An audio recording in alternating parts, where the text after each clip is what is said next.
lain dibanding kuasa Tuhan Yesus atas hidup kita. Yang percaya katakan amin. Oke, tepuk tangan untuk Tuhan Yesus.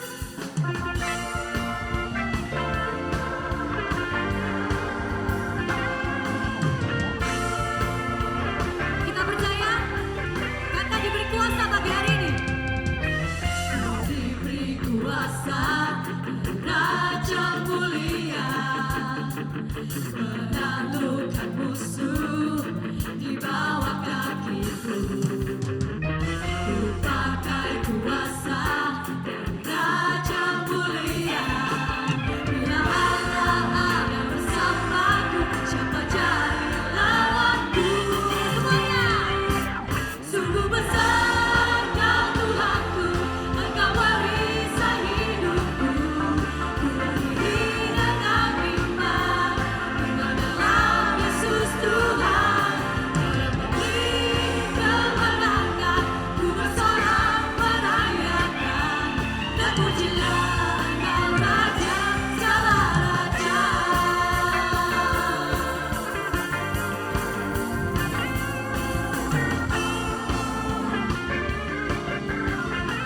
Ku diberi kuasa, diberi kuasa Raja mulia.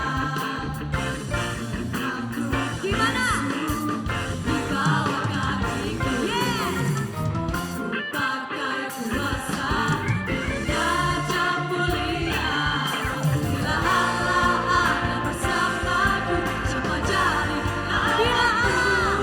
Bila Allah ada bersamaku, siapa jadi lawanku? Bila Allah ada bersamaku, siapa jadi lawanku?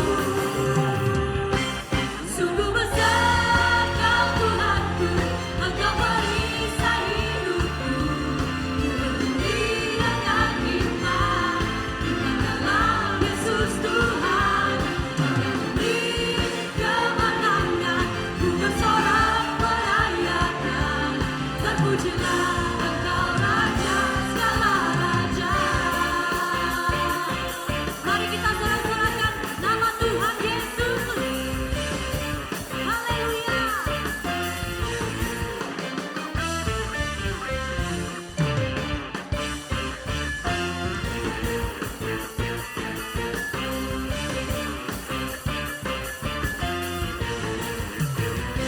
Mari jemaat sama-sama.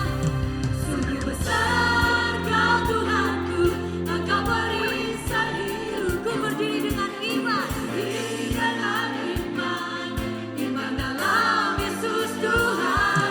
Kau yang memberi kemenangan, ku bersorak merayakan. Terpujilah Engkau Raja segala raja. Sungguh besar Kau Tuhanku, Engkau perisai hidupku. Ku berdiri dengan iman dalam Yesus Tuhan. Amin. Kau yang memberi kemenangan, ku bersorak merayakan.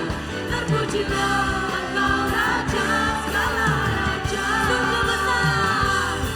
Sungguh besar Kau Tuhanku, Engkau perisai hidupku. Berdiri dengan iman, yes, iman dalam Yesus Tuhan. Kau yang memberi kemenangan, ku bersorak merayakan.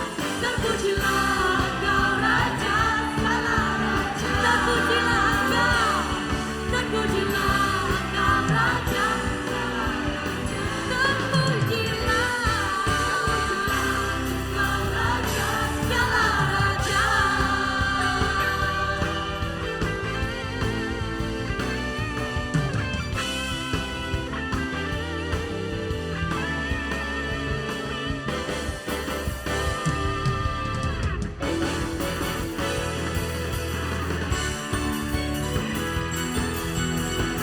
Mari jemaat kita sama-sama menonton. Let's go. Hey.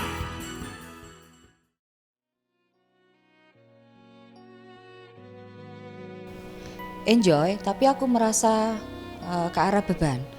Beban untuk jadi istri yang baik dan juga beban jadi mama yang bisa memenuhi semua kebutuhan anakku yang mulai nginjak dewasa dan remaja. Jujur, aku sering galau karena aku dan suami mempunyai latar belakang yang berbeda dari segi ekonomi, pendidikan, dan budaya.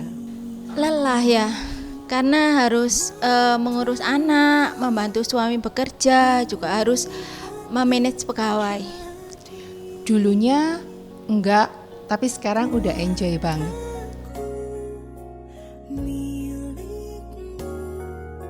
Dingin. Pola pikir yang selalu berlawanan. Tidak pernah mau mengalah. Tukang ngelawan.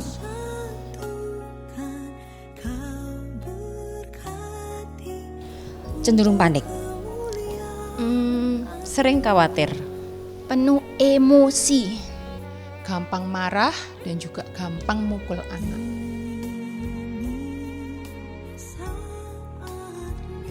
Kalau suamiku sama anakku bilang, aku jarang ngomel, lebih rileks dan otomatis suka senyum, dan aku jarang mengeluh. Suami jadi lebih happy karena aku yang sekarang lebih suka belajar, lebih bisa bersabar dan bisa menghargai dia.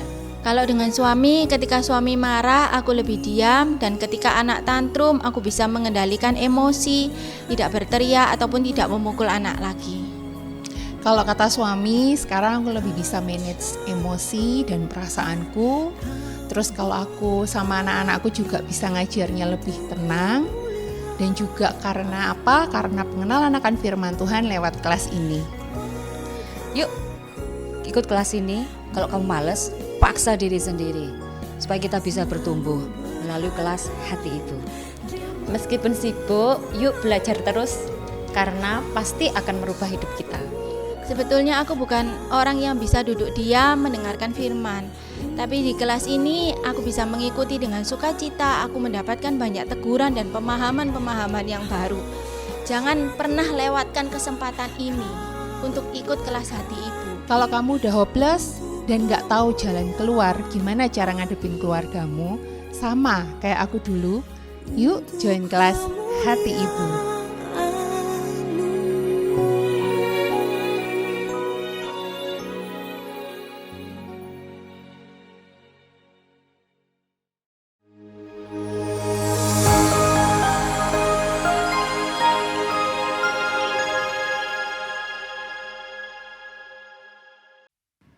Shalom, selamat hari Minggu Bapak Ibu. Saya percaya setiap kita sudah mempersiapkan hati kita untuk kita masuk ke dalam ibadah. Mari saat ini saya mengajak setiap kita untuk membaca bersama-sama di dalam Ibrani 4 ayat yang ke-16.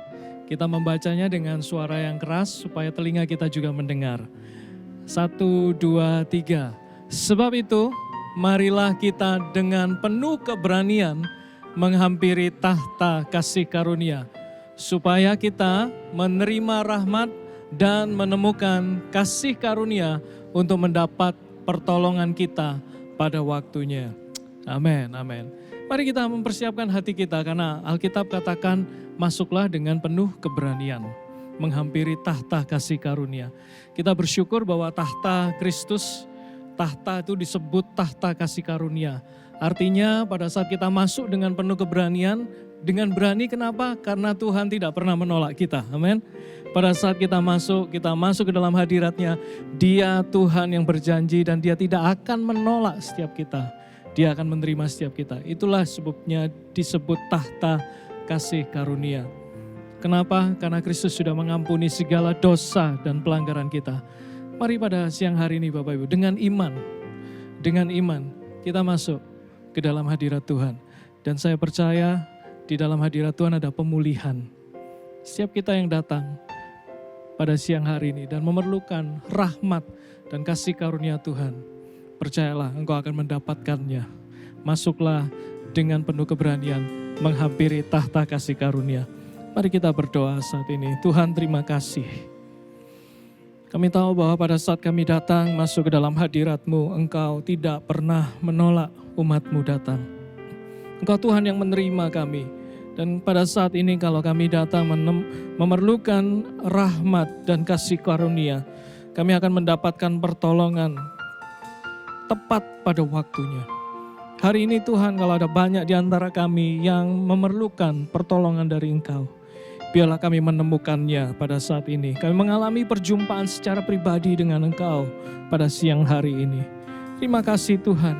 Kami siapkan hati kami untuk kami menyembah, meninggikan Engkau. Di dalam nama Tuhan Yesus kami berdoa. Kami membawa hati kami Tuhan, menghampiri tahta kasih karunia-Mu dengan ucapan syukur dan bibir yang memegahkan nama-Mu. Terima kasih Tuhan, terima kasih. Ini hati kami Tuhan.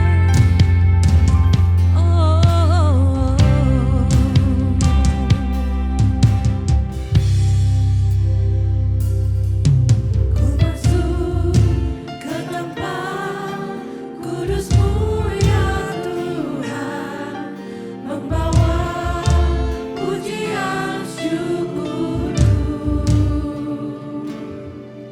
berdiri di hadapan tahta suci-Mu, naikkan penyembahanku.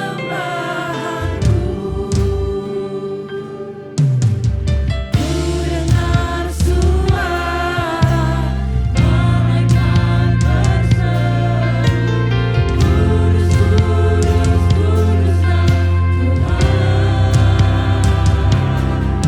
Seisi surga bersorak, hingga bergema, alunan tinggikan Sang Raja. Bersama-sama di hadirat-Mu aku tersungkur, memuji dan memuja-Mu Tuhan. Tak terlukiskan keagungan-Mu selamanya, Kau Tuhanku. Mari Bapak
lagi Bapak Ibu katakan di hadirat-Mu. Di hadirat-Mu aku Kami memuji memuja-Mu Tuhan. memuji dan memuja-Mu Tuhan, dan melukiskan keagungan-Mu Selamanya Kau Tuhanku. Mari kita bangkit berdiri bersama-sama. Katakan di hadirat-Mu. di hadirat-Mu aku Kami memuji-Mu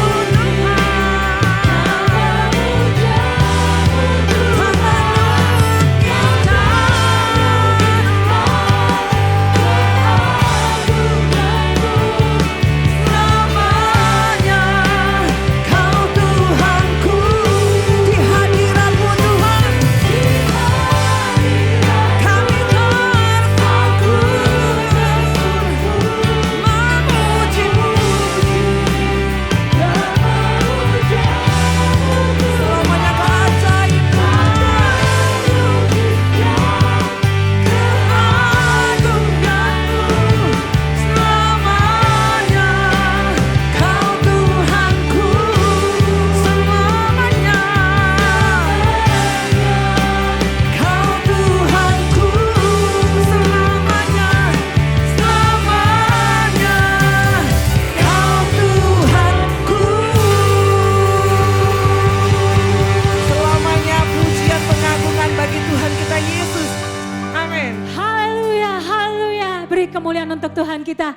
Sebab selama-lamanya kasih setianya. Kita mau merayakan kemenangan Tuhan kita di atas kayu salib 2000 tahun yang lalu. Apapun yang kita alami saat ini, Tuhan sudah membayarnya lunas.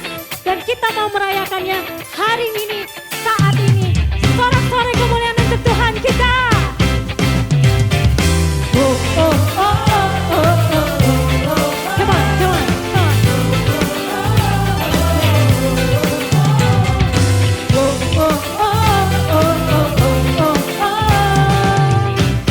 Mari nyanyikan, God is fighting for us. God is fighting for us.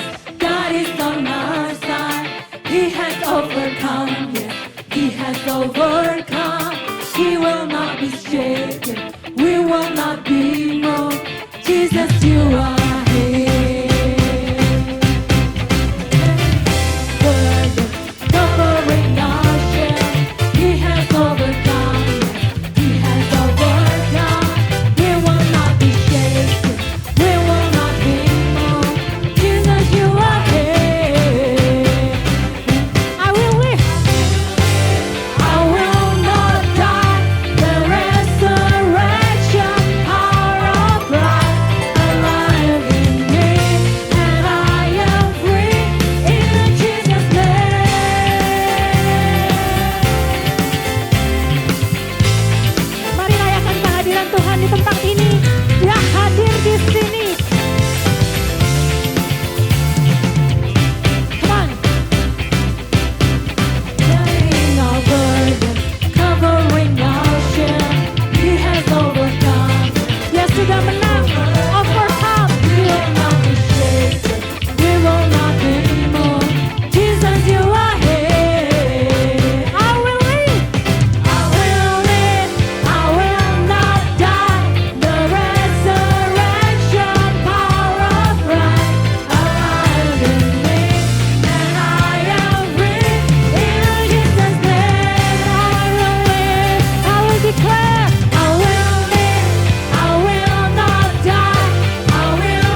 nama Yesus memberikan kemenangan, maka kita Amin. akan ada sorak-sorai yang terbaik bagi Tuhan kita tempat ini. Amin. Biarlah Yesus nama yang membebaskan, nama yang memberikan kemenangan bagi setiap orang yang percaya. Amin. Kami sorakan kemenangan-Mu Tuhan di tempat ini.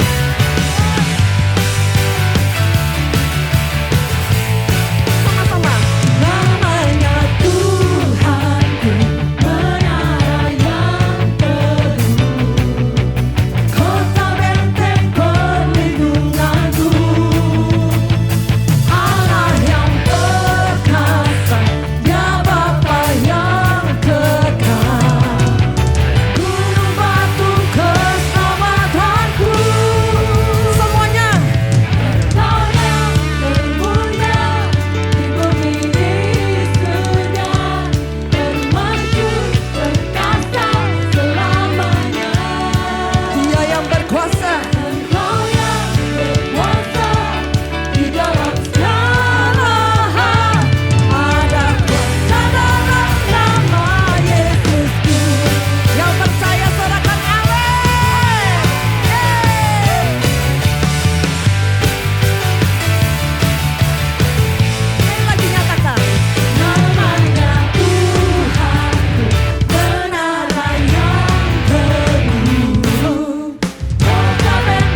Silakan Bapak Ibu duduk kembali. Ada kuasa di dalam nama Yesusku. Kita bersyukur punya Tuhan Yesus yang ajaib. Dia bukan hanya ajaib, dia setia. Mari jemaat Tuhan yang lemah, letih, lesu dan berbeban berat, datang kepadanya saat ini. Kita mau hampiri tahta kemuliaan Tuhan. Dia adalah Tuhan yang setia. Harapan dan jawaban hanya ada padanya.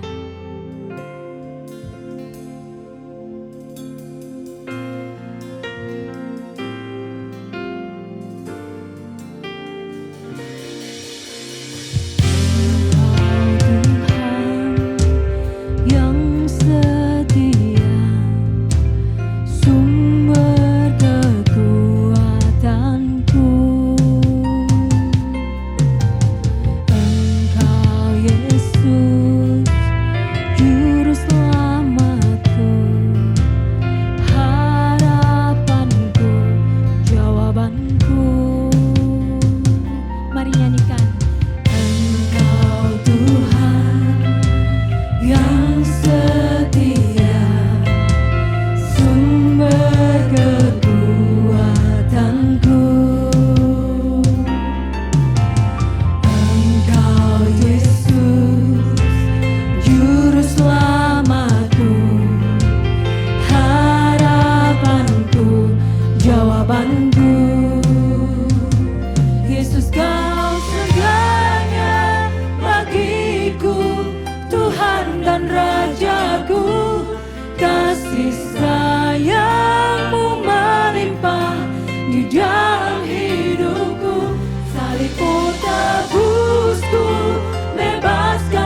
Tuhan bisa bersama-sama dengan saudara-saudara sekalian yang dikasihi Tuhan di MDC di Surabaya sini. Tadi seperti katakan, terima kasih pertama kepada Tuhan Yesus yang masih memberi kesempatan kepada saya untuk bisa datang ke Indonesia melayani. Kedua, kepada pimpinan dari semua gereja MDC di sini yang beri kesempatan untuk saya bisa melayani di sini. Sebenarnya yang di sini hamba-hamba Tuhannya, ada Pak Paulus, Pak Smitro, yang lain-lain semua ini bisa khotbah. Cuma mungkin karena saya yang tua jadi dikasih kesempatan. Dan saya juga bersuka cita, seperti saudara semua tahu, sahabat tuh Pak Andreas kemarin berulang tahun, dia katakan kita juga ikut bersuka cita bersama-sama. Dan saya selama berapa menit ini mau menguatkan saudara terus mengasihi dan melayani Tuhan. Nah, karena kita tahu bahwa Tuhan sangat mengasihi kita, Tuhan Yesus sangat mengasihi kita. Jadi kita diberi kesempatan hidup untuk bisa kita mengasihi dan melayani Tuhan. Dan saya juga tadi dikatakan oleh Pak Yose bahwa terima kasih untuk bantuan semua dari pimpinan sini dan gereja untuk Kota Tomohon itu yang bulan Maret yang lalu kita adakan KKR, ada bantuan dari sini secara gereja, secara pribadi, finansial sehingga bisa berjalan. Dan ini sekarang tanggal 10 nanti itu ada Tomohon berdoa. Jadi semua gereja dipersatukan untuk berdoa. Karena wali kota itu telah menyerahkan kota Tomohon ini untuk kemuliaan nama Tuhan Yesus. Saya rasa mungkin baru pertama ini wali kota yang berani di Indonesia. Dan kita anggap, kita sama Pak Andreas bilang ini mungkin menjadi snowball buat Indonesia supaya yang lain ikut berdoa, terutama ini dalam menghadapi pemilu nanti tahun depan. Supaya bukan saja Tomohon tapi seluruh Indonesia ini akan diberkati oleh Tuhan. Amin. Jadi kalau itu mungkin satu berdoa, ini semua gereja gabung untuk berdoa. Dan itu semua bantuan dari gereja MDC di Surabaya sini untuk bisa terjadi. Saudara, banyak sekali yang membantu secara gereja maupun secara pribadi, secara doa dan secara keuangan juga finansial. Ya, saya lihat kemarin pagi-pagi pun udah berdoa kemarin pagi-pagi untuk Kota Tomohon. Dan karena wali kotanya kebetulan kenal dan dia memang anak Tuhan dan mau proklamirkan di depan masyarakat di stadion bahwa Tomohon ini untuk kemuliaan nama Tuhan Yesus. Kota kecil tapi mungkin itu bisa terjadi. Ya, kita bantu di dalam segala hal. Nah saya ini kalau judul khotbah pada pagi hari ini selama 25 menit mungkin bahwa Tuhan itu manifestasi hadirat Tuhan dalam hidup kita. Tuhan itu mau manifestasi. Kita tahu Tuhan itu ya omnipresent. Tuhan itu di mana saja, Mazmur 139. Di mana saja bisa melarikan diri. Tapi Tuhan juga dari kitab Kejadian sampai sekarang Tuhan itu bermanifestasi dalam kehidupan kita sehari-hari. Itu. Nah, bagaimana supaya kita tahu dan kita ini bisa hidup dengan berkemenangan dan kita bisa hidup dengan sukacita di dalam kerajaan Allah, di dalam melayani Tuhan kita Yesus. Nah, di manifestasi, kalau kita lihat panoramik sendiri, Tuhan waktu jadian Adam dan Hawa, dia taruh di Taman Eden. Dan di Taman Eden dia bermanifestasi sana, dia ngomong-ngomong, dia berbicara. Tapi karena mereka jatuh dalam dosa. Dan seterusnya, Tuhan itu semuanya mau bersatu dengan manusia. Waktu Adam jatuh, dia janji ada Adam yang terakhir yang akan datang, yaitu Tuhan Yesus. Oh, kita lihat sebentaran orang Israel waktu di perjalanan dari Mesir ke Tanah Kanaan, itu Tuhan bilang kepada Musa, bangunlah kemah suci di Keluaran 25. Supaya aku diam di tengah-tengah umatku. So I may dwell in the middle of them. Jadi Tuhan dari dulu dia mau bersatu sama manusia. Dan seterusnya kalau kita lihat kenapa Tuhan Yesus datang di dunia, kita tahu dia bilang dia Immanuel. Artinya Allah mau menyatu sama manusia. Sebab itu dia datang, anak Allah jadi anak manusia, supaya kita ini anak manusia jadi anak Allah. Rencananya tetap sama. Kalau kita baca di Wahyu paling akhir, Wahyu 21, 22, Yerusalem baru, di situ juga dibilang, di situ udah gak ada kemah Allah, karena Allah udah bersatu sama umatnya. Nah, jadi Tuhan sampai sekarang rencana Tuhan itu tidak berubah. Dia mau bersatu dengan kita, ya, memanifestasi hadiratnya di dalam kehidupan kita. Nah, mungkin sekarang saudara lihat YouTube, saya lihat banyak sekali tentang akhir zaman. Oh, tafsiran-tafsiran, segala macam lah, tafsir-tafsiran. Tapi sebenarnya Tuhan Yesus cuma kasih contoh satu di dalam firman Tuhan. Kalau kita baca dari Matius 24, dibilang begini ayat 1. Sesudah itu Yesus keluar dari bait Allah lalu pergi, maka datanglah murid-muridnya menunjuk kepada bangunan-bangunan bait Allah. Ia berkata kepada mereka, kamu melihat semuanya itu? Aku berkata kepadamu, sesungguhnya tidak satu batu pun di sini akan dibiarkan tergeletak atas batu yang lain, semuanya akan diruntuhkan. Jadi waktu mereka lihat bait Allah. Dan ini udah terjadi 70 tahun sesudah Tuhan Yesus, datanglah Roma dan dihancurin bait Allah. Dan mulai dari itu sampai sekarang gak ada bait Allah. Setinggal tuh tembok di Yerusalem yang mereka nangisin tiap kali mereka merindukan bait Allah. Jadi segala tafsiran, kalau saudara lihat di Alkitab, oh nanti ada bait Allah, ada sapi merah lah, apa sih? Itu kan tafsir, jadi orang boleh ngomong aja. Tapi apa sebenarnya Tuhan Yesus katakan? Nah ayat 3 kita percaya. Baca sama-sama. Ketika Yesus di atas bukit Zaitun, datanglah murid-muridnya kepadanya dan bercakap-cakap sendirian dengan dia, katanya. Katakanlah kepada kami bila mana itu akan terjadi.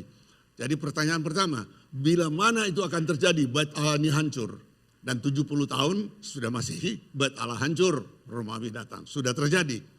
Tapi ada pertanyaan berikut, apakah tanda kedatanganmu? Dan tanda kesudahan dunia. Jadi pertanyaan kedua. Dan Tuhan Yesus jawab. Kalau saudara baca dari ayat 4. Tanda-tanda akhir zaman. Salah satu ayat 14 dibilang firman kerajaan Allah akan diberitakan. Tapi di ayat 36 yang saya dikatakan begini. Tetapi tentang hari dan saat itu tidak seorang pun yang tahu. Malaikat-malaikat di sorga tidak. Anak pun tidak. Hanya Bapa sendiri. Saya masih ingat mungkin 20 tahun lalu, saya diajak teman saya melayani di Manado. Ada satu persekutuan besar. Dan saya khotbah tentang ini. Kalau ngasih orang, dia nggak tahu kedatangan Tuhan. Ya dia boleh tafsir lah tahun segini, boleh lah. So, ngomong. Pantas waktu itu pendeta-pendetanya tuh ada berapa tuh kelihatannya nggak enak mukanya. Karena rupanya mereka itu udah bilang Tuhan Yesus mau datang tahun berapa, waktu itu saya lupa, tahun 2000. Terus jadi mereka serahin tuh apa semua emasnya apa, terus pendetanya ke Jakarta beli rumah. Ya, toh. Pantas bilang kok nggak enak bener nih. Dia bilang kalau dia masih orang dia nggak tahu. Ya, toh. Anak pun tidak, kita tahu waktu itu Tuhan Yesus masih di dunia. Tapi sekarang dia udah duduk dengan Bapa di sorga, dia tahu. Ya, toh. Nah nggak ada orang yang tahu. Boleh tafsir, boleh tahun berapa, boleh apa, enggak. Nah, Tuhan Yesus kasih. Nah, ayat 37. Sebab sebagaimana halnya pada zaman Nuh, demikian pula halnya kelak pada kedatangan anak manusia. Jadi Tuhan Yesus cuma kasih contoh. Seperti zamannya Nuh. Begitu pula kedatangan anak manusia. Apa yang terjadi? Sebab sebagaimana mereka pada zaman sebelum air bah itu makan, minum, kawin, mengawinkan. Sampai kepada hari Nuh masuk ke dalam bahtera. Dan mereka tidak tahu sesuatu sebelum air bah itu datang menyelamatkan mereka. Demikian pula lah halnya kelak pada kedatangan anak manusia. Nah kita tahu tentang Nuh ini, cerita dari sekolah minggu. Bahwa Nuh ini bangun bahtera. Sesudah dia bangun bahtera, dia masuk di dalam bahtera, dia dan anak-anaknya dan istrinya 8 orang masuk. Air bah datang. Tuhan sendiri yang tutup pintunya. Nah seperti samanya Nuh orang. Jadi kita pelajari kenapa nih Nuh ini selamat. Kan Tuhan Yesus cuma kasih contoh satu. Samanya Nuh. Jadi kalau kita lihat samanya Nuh. Ya kita ini gak usah pusing dengan orang punya YouTube segala macam tafsir, karena di YouTube itu nggak ada yang larang saudara boleh bikin YouTube sendiri, nggak ada accountability, nggak ada tanggung jawab, ke siapa aja bisa ngomong. Tapi Tuhan Yesus cuma kasih satu contoh, seperti zamannya Nuh. Ya, itu Nuh ini bangun bahtera, diketawain lah 120 tahun, lain-lain. Di atas gunung nggak pernah hujan dan lain-lain. Nah, orang ketawa, tapi Nuh itu dia bangun bahtera untuk siapa? Ya untuk dirinya sendiri. Ya, toh? Nah, Nuh ini, kenapa ini Nuh ini sampai dia seperti samanya Nuh? Kita lihat Nuh ini, riwayatnya Nuh. Kejadian pasal 6. Dia bilang ayat ke-8 aja, kita lompat ayat ke-8. Keadaan dunia kacau, saya rasa sekarang tuh sudah sama, lebih kacau. Saudara kalau mau masuk sekolah di California, anak-anak SD udah bingung. Karena jenis kelamin bukan 2 lagi. Udah 20 lebih jenis kelamin. Kalau dulu kan cuma laki-laki perempuan. Sekarang udah nggak ngerti, saya nggak ngerti lah apa semua tuh. Udah, jadi anak-anak pada bingung sekarang. Itu bukan lagi LGBTQ lah segala, udah macam. Ya tuh. Kalau WCC udah banyak sih, laki, terserah lah laki perempuan, ada plus minus, saudara mau masuk kemana. Nah, jadi ini seperti samanya kacau. Tapi di sini ini tetapi Nuh mendapat ayat 8 dari Kejadian pasal 6. Nuh mendapat kasih karunia di mata Tuhan. Inilah riwayat Nuh ayat 9. Adalah seorang yang benar dan tidak bercela di antara orang-orang sesamanya. Dan Nuh itu hidup bergaul dengan Allah. Jadi Nuh kita tahu dia orang benar. Dan dia bergaul dengan Tuhan. Sebab itu dia selamat. Jadi kalau kita di akhir zaman tidak usah pusing di sana. Yang penting kita bergaul dengan Tuhan. Nah kalau bahasa Indonesia masa kini, dia bilang Nuh menyenangkan hati Tuhan. Jadi hidupnya menyenangkan hati Tuhan. Saya rasa beberapa bulan yang lalu saya khotbah di sini tentang bagaimana kita menyenangkan hatinya Tuhan. Mungkin bulan April kalau nggak salah. Yang menyenangkan hatinya Tuhan. Dia menyenangkan hatinya Tuhan. Kalau di Amplified Bible dikatakan Noah found grace in the eyes of the Lord. This is the history of generation of Noah. Noah was a just and righteous man. Orang yang benar. Blameless in the evil generation. Generasi yang jahat. Nah ini Noah berjalan in habitual fellowship with God. Jadi kebiasaannya itu, habitnya bersekutu dengan Tuhan. Jadi kalau kita di akhir zaman kita mau ikut nanti ini supaya ini diselamatkan, kita harus membuat kebiasaan kita bersekutu dengan Tuhan. Kebiasaan, jadi kebiasaan. Jadi umpamanya doa pagi nggak usah bilang wah ini mesti doa nanti begini ini. Udah kalau jadi kebiasaan itu udah doa sendiri gitu loh. Saya bilang saya di gereja Kristen yang sangat tradisi. Jadi mami saya tuh waktu kita masih kecil tiap malam dia bilang doa. Udah belum dengar. Nah, doanya sama tiap malam. Tuhan pimpin hari ini. Tuhan pimpin malam hari ini. Amin. Ah, udah doa. Tapi itu jadi suatu kebiasaan loh saudara. Biarpun hidupnya murtad dulu. Tapi kebiasaan biarpun pelaut masih doa juga tiap malam. Saya masih ingat, itu saya bukan cerita kejelekan saya. Kalau udah minum, kalau belayar minum, enggak semua pelaut loh kebetulan saya. Kalau minum 1 botol whisky kan mabok. Ya mabok. Kalau tidur di ranjang itu udah nggak tahu lah tidur ini atau ngambang udah nggak tahu. Tapi tetap berdoa loh. Tuhan pimpin malam hari ini. Jadi suatu habit saudara. Dan rupanya Tuhan masih dengar juga tuh. Nah, ya, karena udah jadi kebiasaan yang bagus gitu loh. Nah di sini dia kebiasaannya bersekutu dengan Tuhan. Nah dia mendapat kasih anugerah dari Tuhan. Nah di 1 Yakobus 4 dikatakan bagaimana orang mendapat kasih karunia. Ini dari terjemahan lama dibilang tetapi ia mengaruniakan anugerah yang lebih banyak, maka itulah sebab kata Allah melawan orang sombong tetapi mengaruniakan anugerah kepada orang yang rendah hati.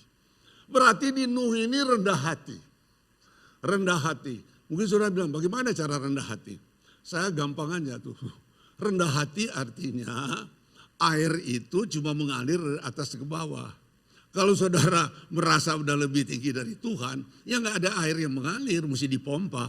Ya, kalau mengalir kasih karunia itu berarti dia rendah hati, oke? Jadi dia rendah hati dan hidup dia bergaul dengan Tuhan. Dia berjalan dengan Tuhan. Berarti kalau dia jalan sama Tuhan, di mana dia pergi ada hadirat Tuhan. Karena dia berjalan dengan Tuhan. Seperti Enoch juga berjalan dengan Tuhan 300 tahun. 300 tahun berjalan sama Tuhan. Saya baru menikah tahun ini, baru mau 42. Rasanya saya udah tahu istri saya. Iya tuh. Dia jalan aja saya tahu dia lagi keki. Wah ini jalannya nggak benar nih. Baru mau 42 tahun tuh karena terbuka. Iya tuh. Begitu juga dia udah tahu kalau saya udah mau perlu minta apa-apa, dia bilang kamu mau ya, ya umpamanya. Karena laki-laki kan biasanya suka yang namanya iPad yang baru suka. Kalau dia bilang ini ada iPad baru mau tuh. Nah karena saya nggak bisa beli itu karena dia Sri Mulyani, Menteri Keuangan di rumah. Ya. Jadi kalau nggak ada, memang kita presiden, tapi kalau dia nggak tanda tangan nggak keluar loh. Ya toh. Sebab itu saya bilang ke orang-orang, saya percaya sign and wonder. Maksudnya apa?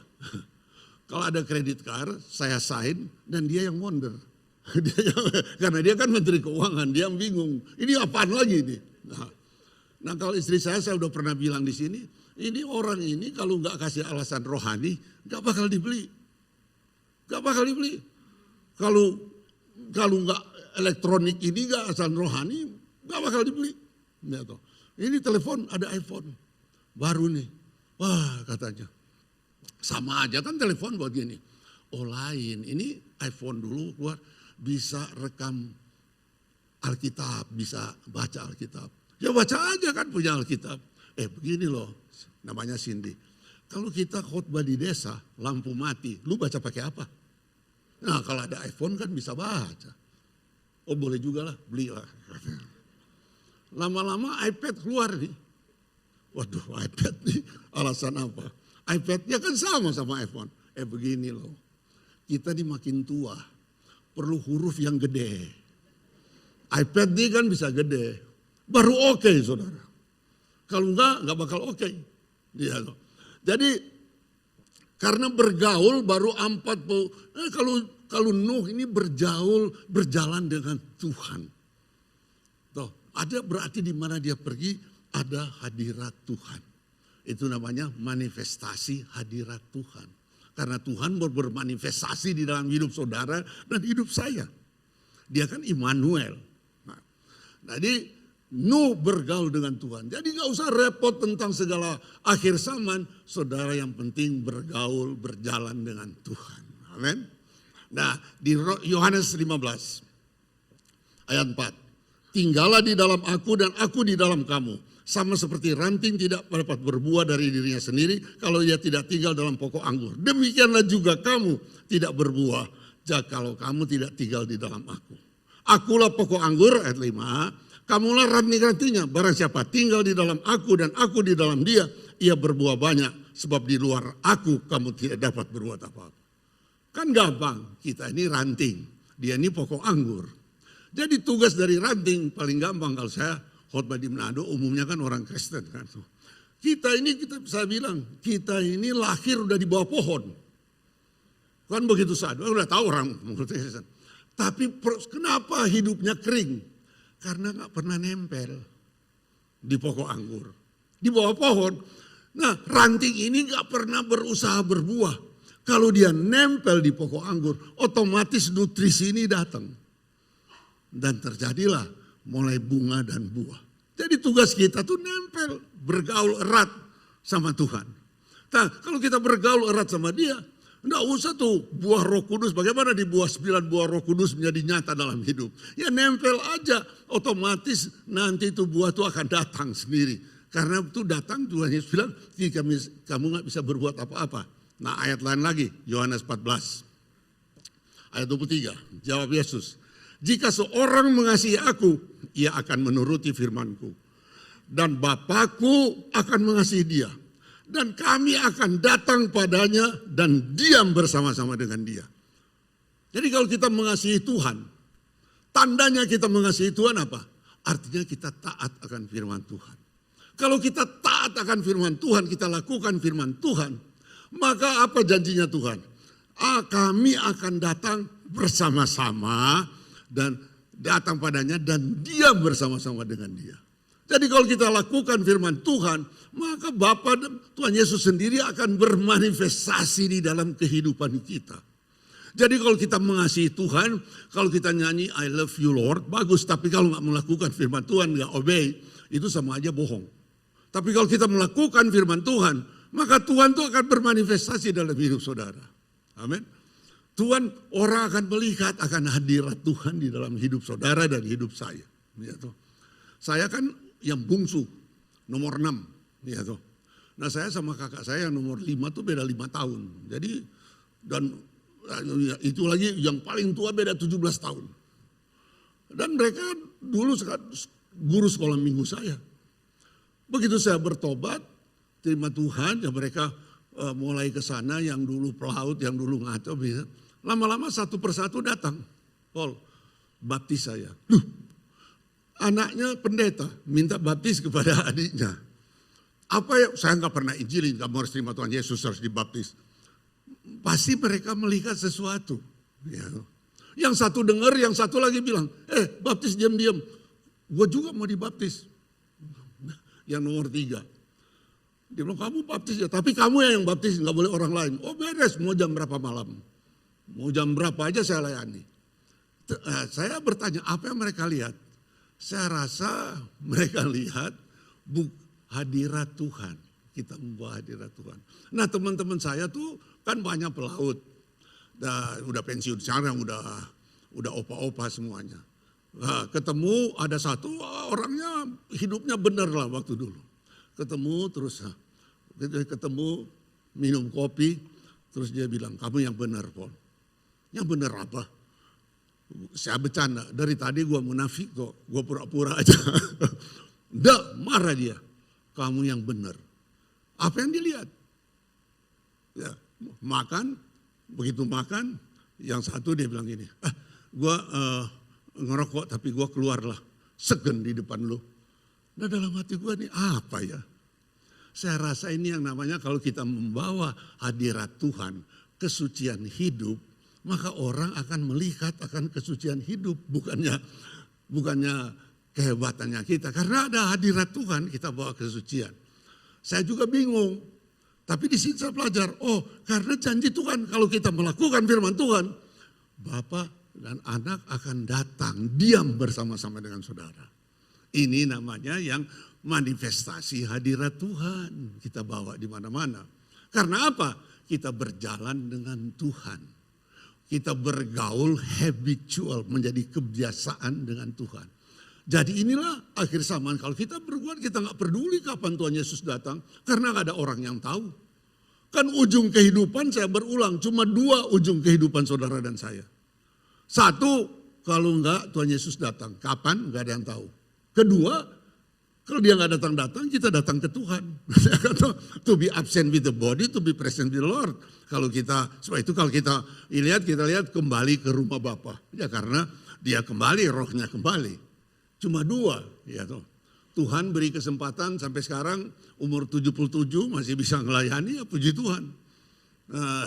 Istri saya cuma bilang, udah pergi aja selama lu masih kuat. Ya, benar-benar nyanyian Tuhan yang beri kesempatan selama masih hidup, masih kuat, masih bisa melayani Tuhan.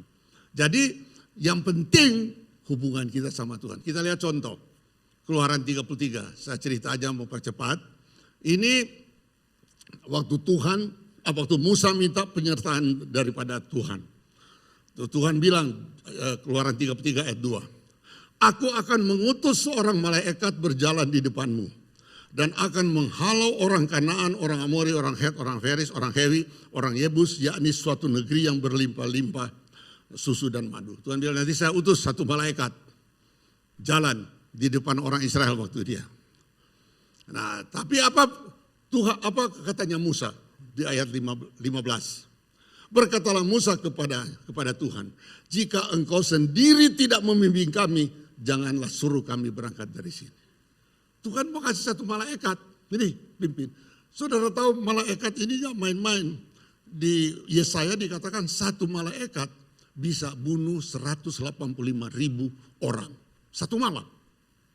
185.000 orang. Sebab itu waktu Tuhan Yesus mau disalib, dia bilang ke Petrus, kalau aku mau, aku minta 1 legion malaikat. 1 legion itu 6.000. Bayangin kalau 6.000 datang, sekejap dunia ini habis. Ya, kalau dia mau. Tapi Musa ini pinter, dia bilang gak mau kalau malaikat. Mesti kamu sendiri Tuhan yang mengikuti. Sebab itu ada tiang awan, tiang api, mereka dipimpin oleh Tuhan sendiri. Jadi itu Musa dulu kan toh. Nah, jadi kita ini sekarang, kita sering berdoa, Tuhan jagalah rumah saya, malaikat di timur, utara, barat, selatan, itu malaikat 185.000. Tapi kalau Tuhan sendiri yang hadir di dalam kehidupan saudara, saudara nggak usah takut. Amin. Karena saudara taat akan firman Tuhan, mengasihi Tuhan. Dia bilang kalau dia mengasihi kita taat firman Tuhan, dia akan bermanifestasi dalam hidup kita. Nah itu seperti samanya Nuh. Jadi yang paling penting ini membuat kita suatu kebiasaan bersekutu sama Tuhan. Nah kita lihat riwayatnya Yusuf. Yusuf ini umur 17, waktu kita tahu ceritanya dia dimasukin di dalam sumur dan dia dijual kepada Potifar, pengawal istana, mungkin jenderal waktu itu. Nah dia membeli dia tuh. Tetapi ayat yang kedua dari pasal 39 dibilang begini, tetapi Tuhan menyertai Yusuf. Tuhan menyertai Yusuf. Nah, sehingga ia menjadi seorang yang selalu berhasil dalam pekerjaannya. Mungkin dia umur 20, mungkin 21. Dan di ayat yang ketiga, setelah dilihat oleh tuannya, oleh Potifar, ini ingat Potifar ini orang kafir. Jenderal Mesir, gak percaya Tuhan. Ketika dilihat oleh tuannya bahwa Yusuf disertai Tuhan, dan bahwa Tuhan membuat berhasil, segala sesuatu akan dikerjakan. Jadi saudara, Yusuf itu kalau kita baca riwayatnya, waktu dia masuk di dalam sumur yang kosong itu, habis keluar, semua dia responnya pada Tuhan itu benar. Entah apa yang terjadi di situlah. Nah bayangkan, orang jenderal bisa lihat Tuhan beserta jenderal kafir, bahwa Tuhan beserta dengan Yusuf.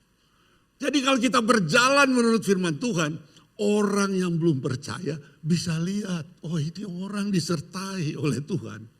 Ini Yusuf. Nah, bukannya nggak ada tes saudara, ya toh. Dibilang tuh Yusuf mendapat kasih karunia. Tapi ayat yang ke-7 mulai problem. Karena dia ini ganteng dan sikapnya baik. Wah, istrinya Potifar tuh senang sama isi Yusuf, ya toh. Dan dia bilang, marilah tidur dengan aku, ayat 7. Tetapi Yusuf menolak, berkata pada istri tuannya, enggak mau. Umur 20, 21. Nah saya kira-kira di tafsiran saya, kalau dia seorang jenderal pasti istrinya cantik lah. Masa dia mau kawin sama orang jelek? Dia cantik lah, orang jenderal kok ya. Ya toh. Nah digoda mungkin kalau kita belum dalam Tuhan, kita bilang ini haleluya, ini berkat ini dari Tuhan. Tapi Yusuf tidak mau kompromi. Dia mau kompromi. Terus dibilang apa di sini? Dia nggak mau. Ayat ke-10 dari dibilang walaupun dari hari ke hari perempuan itu membujuk Yusuf. Bukan cuma satu kali, hari ke hari. Testing itu datang. Begitu juga dalam hidup saudara dan saya. Ini banyak testing. Bilang kalau kita setia perkara yang kecil, Tuhan akan kasih perkara yang besar. Tapi kalau kita nggak setia yang kecil, nggak bakal dikasih yang besar. Nah ada testing, kita mau ikut Tuhan, mau berjalan dengan Tuhan, apa kita mau ikut berjalan dengan kemauan sendiri. Ada testing. Saya kasih contoh aja, bukannya mau sombong, saya kasih contoh. 3 minggu yang lalu saya ke Costco. Istri saya senang makan leci. Ini leci kebetulan ada di sana. Jadi leci, satu bungkus itu $6.99, jadi $7 kali ya mungkin 100.000 ya, satu pound. Dan dia bilang beli leci, dia suka leci. Kalau saya sih suka tapi udah nggak bisa makan karena kita ini udah manis, jadi udah nggak perlu manisan lagi. Maksudnya udah diabetik, ada diabetes, jadi diabetes.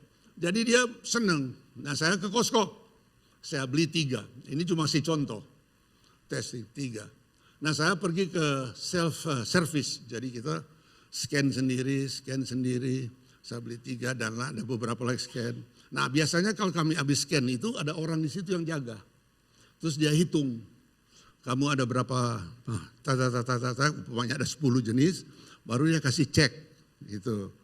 Itu apa namanya, receipt kita.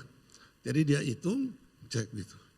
Terus waktu saya mau jalan keluar, saya baca, loh ini cuma 2 yang masuk di ini. Dan dia udah cek. Dalam hati kita bilang, puji Tuhan, $7 menghemat. $7. Tapi di Costco sana, di toko Costco, kalau saudara berjalan keluar, nanti sebelum keluar ada orang yang cek lagi. Umumnya kalau udah cek di sini dia oke. Jadi begitu dicek lagi, terus bilang $7. Saya dalam hati ini berkat atau testing ini ya. Saya bilang nanti kalau yang kedua ini lolos, berarti ini kehendak Tuhan. Terus terang ini Tuhan tahu. Begitu yang kedua, dia cek lagi lolos. Tapi begitu cek yang kedua, Roh Kudus ngomong, bayar. Saya balik lagi, muter gini ke apa namanya yang return. Dia bilang ada apa? Mau kembaliin apa? Nggak mau kembaliin, saya mau bayar.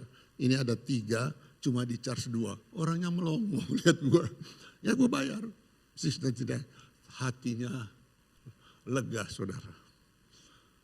Karena kalau mau berjalan dengan Tuhan, tesnya, kalau Yusuf nih tesnya berat.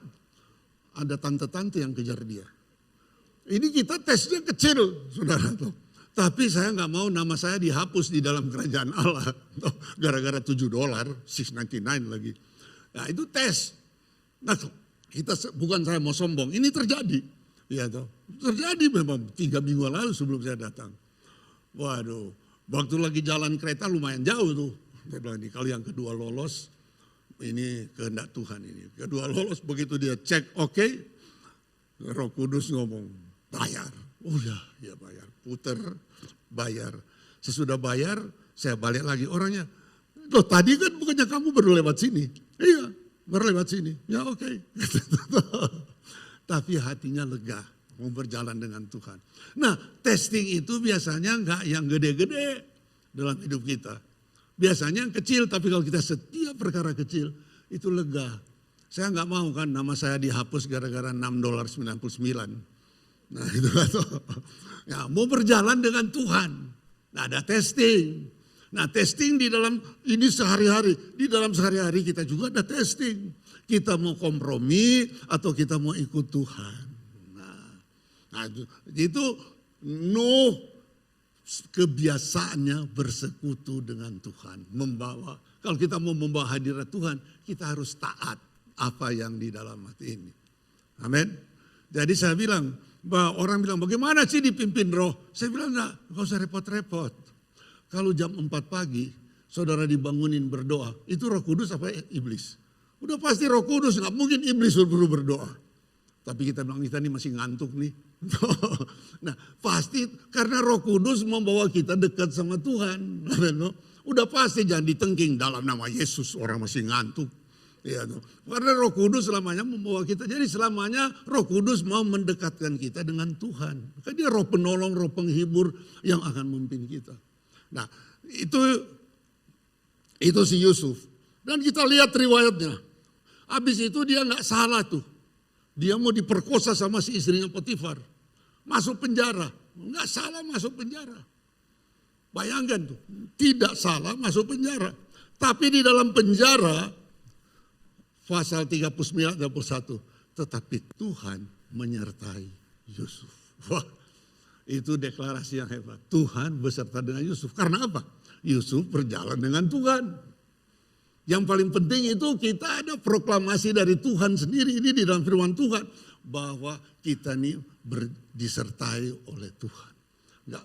Nah, ini di penjara, situasi nggak salah masuk penjara, tapi tetap disertai. Udah itu dia, kalau kita baca riwayatnya ada tukang roti sama anggur yang dari Firaun, dia bilang nanti ingat ya kalau kamu udah di sana, dilupain lagi. Tapi waktunya Tuhan, kalau waktunya Tuhan, kita akan dipimpin oleh Tuhan seperti Yusuf. Bahkan sampai saudara kalau kita baca saudara-saudaranya itu yang dulu dia bilang di Kejadian pasal 50. Kamu ini dulu mau membunuh saya mereka-reka untuk kejahatan. Tapi Tuhan baik ini untuk balik. Sehingga kamu semua seluruh keluarga bisa diselamatkan. Amin. Jadi saudara lihat kalau kita berjalan dengan Tuhan. Efeknya itu wah seterusnya. Orang saudara-saudaranya takut, ini papa kita mati, kita bisa dibunuhin sama si Yusuf. Tapi Yusuf bilang enggak, dengan jalan ini dia dipenjara, dia apa, Tuhan beserta dengan dia. Nah saudara lihat akibatnya apa? Ya, toh? Kejadian pasal 40, dia bilang, dia dilupakan. Nah di Kejadian pasal 50, ayat 20 dia bilang, memang kamu telah mereka-rekakan yang jahat terhadap aku. Tetapi Allah telah mereka-rekakan untuk kebaikan. Dengan maksud melakukan seperti yang terjadi sekarang. Yaitu memelihara hidup suatu bangsa yang besar. Bayangin, jadi ada maksud. Yaitu dengan dia setia, Tuhan beserta dengan dia. Akibatnya apa? Sebab itu waktu orang Israel mau berjalan menuju ke Mesir. Apa pesannya Yusuf bilang? Dia bilang, kamu harus membawa tulang-tulang saya untuk dikubur di tanah perjanjian. Jadi selama mereka berjalan 40 tahun mereka mikul tuh tulangnya Yusuf. Tulangnya Yusuf sampai di tanah perjanjian. Jadi sebenarnya mereka tahu pasti sampai di sana di Keluaran 13. Waktu mereka dia bilang Musa membawa tulang-tulang Yusuf sehingga Yusuf menyuruh anak-anak Israel bersumpah dengan sungguh-sungguh untuk sampai di sana. Nah, Yosua pasal 24, tulang-tulang Yusuf dibawa sampai ke Israel dan Mesir dikuburkan di mereka di Sikem, di tanah milik yang diberi Yakub dengan harga 100 sita sampai masuk di tanah perjanjian. Saudara lihat, dia udah mati 400 tahun. Tapi tulangnya masih membawa efek kalau berjalan dengan Tuhan. Bahkan kalau saudara baca di Ibrani pasal 11, karena iman maka Yusuf menjelang matinya memberitakan tentang keluarnya orang-orang Israel dan memberi pesan pada tulang-tulangnya. Saudara lihat kalau saudara berjalan dengan Tuhan, membuat satu kebiasaan, Tuhan bermanifestasi dalam hidup kita. Bukan saja membuat dampak di dalam hidup kita, bahkan beratus-ratus tahun turunan semua itu akan menjadi dampak. Amin. Sebab itu kita di kesempatan sekarang, bagaimana kita mengasihi Tuhan, yaitu kita mau supaya Tuhan bermanifestasi dalam hidup kita. Amin. Ada hadirat Tuhan. Berjalan dengan Tuhan. Amin. Mari kita berdoa. Terima kasih ya Bapa dalam nama Tuhan Yesus. Kami semua Engkau beri kesempatan untuk hidup. Untuk kami boleh berjalan dengan Engkau. Kami tidak khawatir tentang apapun yang di akhir zaman. Tapi seperti zamannya Nuh. Yang berbuat kebiasaan habitual fellowship with Engkau Tuhan. Tanpa terkecuali, sebab itu biar Roh Kudus menolong kami, Roh penghibur, Roh penolong, terus memimpin kami dalam kehidupan kami. Kami berterima kasih Tuhan untuk kesempatan yang Engkau berikan. Kami mau setia Tuhan akan perkara-perkara yang kecil, taat akan firman-Mu karena kami mengasihi-Mu. Di dalam nama Tuhan Yesus semua yang percaya berkata, amin. Tuhan memberkati.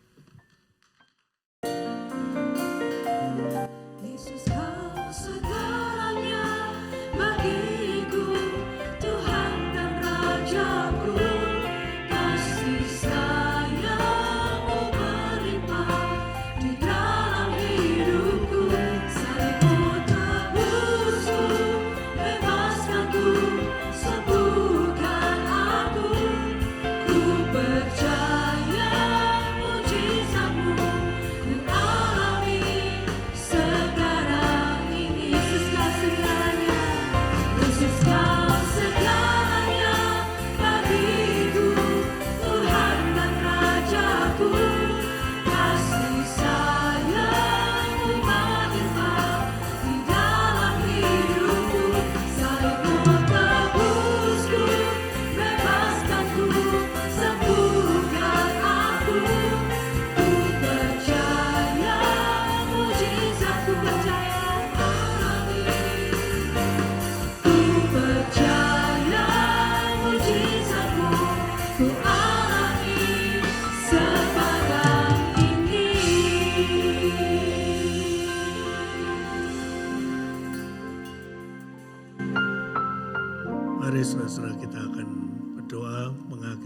ibadah kita. Dan percayalah, kalau kita berjalan dengan Tuhan, maka Tuhan akan hadir di dalam hidup saudara. Biarlah firman Tuhan yang kita dengar, kita sungguh-sungguh percayai, dan biar hadirat Tuhan selalu ada di dalam hidup kita dan menjadi berkat kemanapun saudara pergi. Tuhan, kami mengucap syukur atas semua yang sudah Engkau berikan pada kami. Terima kasih Tuhan, kami bisa mengikuti perjamuan kudus.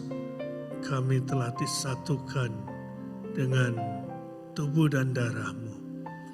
Ajari kami Tuhan mengerti apa artinya kami tinggal di dalam Engkau dan Engkau ada di dalam kami. Dan kami akan tahu Tuhan, penyertaan-Mu tidak akan pernah berhenti. Dari sekarang ini Tuhan, kami tahu Engkau akan memberkati hidup kami.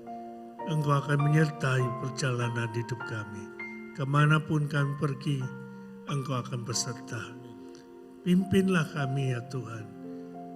Berkatilah rumah tangga kami.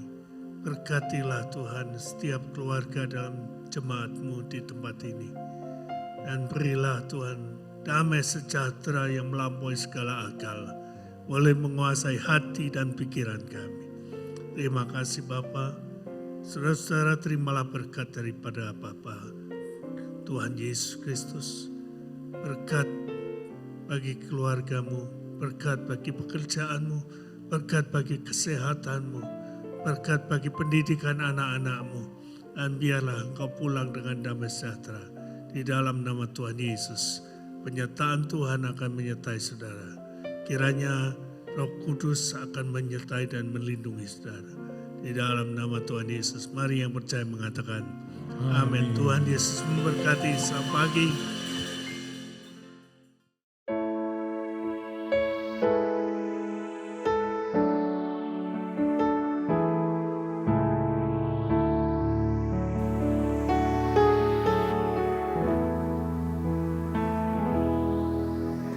Allah Yahweh yang besar, aku kagum akan kasih-Mu. Allah Yahweh yang benar, aku kagum kemurahan-Mu. Allah Yahweh yang suci, jadi milik-Mu hidupku kini. Allah Yahweh maha tinggi, pakailah hidupku saat ini. Kau angkat aku dari kebinasaan, Kau tebus aku dari kesia-siaan. Harga diri Kau berikan, tujuan hidup Kau tunjukkan. Ku kagum, ya ku sangat kagum.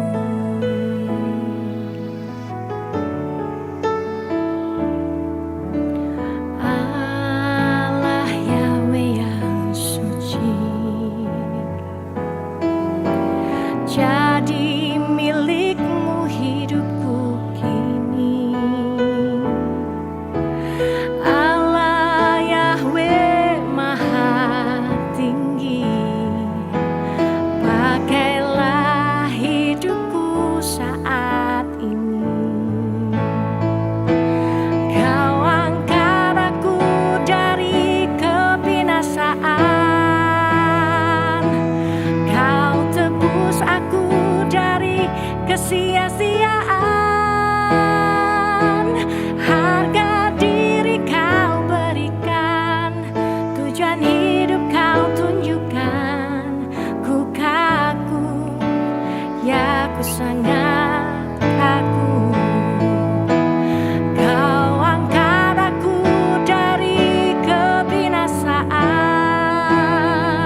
aku.